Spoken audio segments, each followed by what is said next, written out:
Bill Zeltman, America's real estate guru. I've been coming with you with 18 prospecting tips. Today's is a very simple one that every realtor should know, but there's a caveat to it, so we're going to talk about it. So, number 16 of our prospecting tips for realtors, very simple. Call expired listings. Bill, really, you're going to waste my time with a 2-3 minute video telling me I need to call expired listings? I learned that the first day I was in this business. Yes, okay. Are you doing it?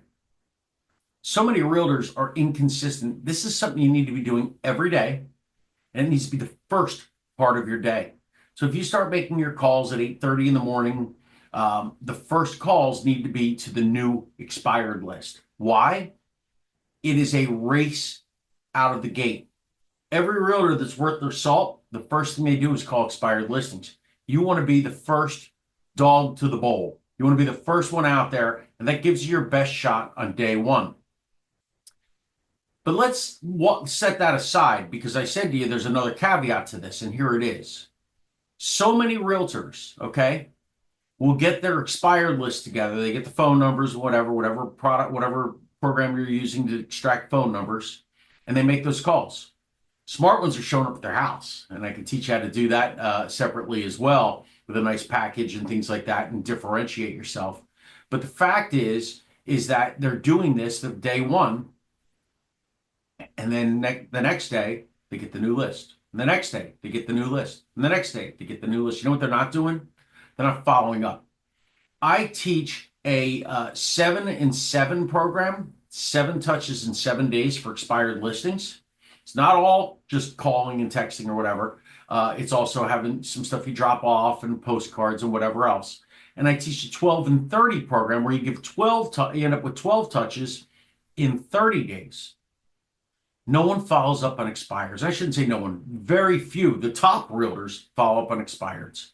There's so much competition that first day, and you need to be part of that because you're going to get your share of those. It's power of numbers, but from time to time, you're going to get them on the first day.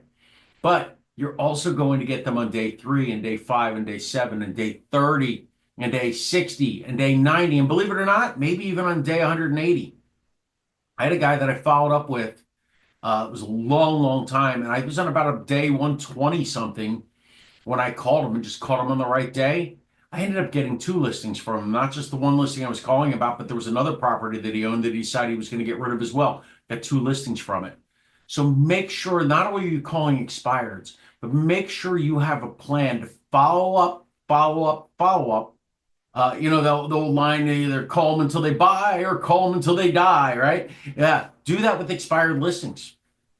Some people will pull it off the market. They'll even say to you, oh, don't bother me now, I'm picking off the market. And most people just chuck that number and just go to the new one the next day.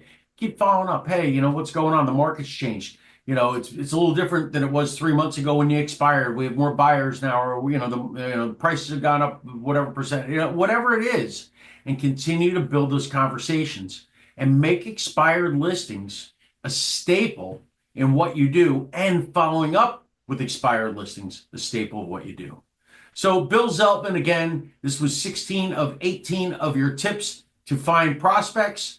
You realtors, get out there, get on your phones, work it today. Let's do this. I'll see you next time with the next tip.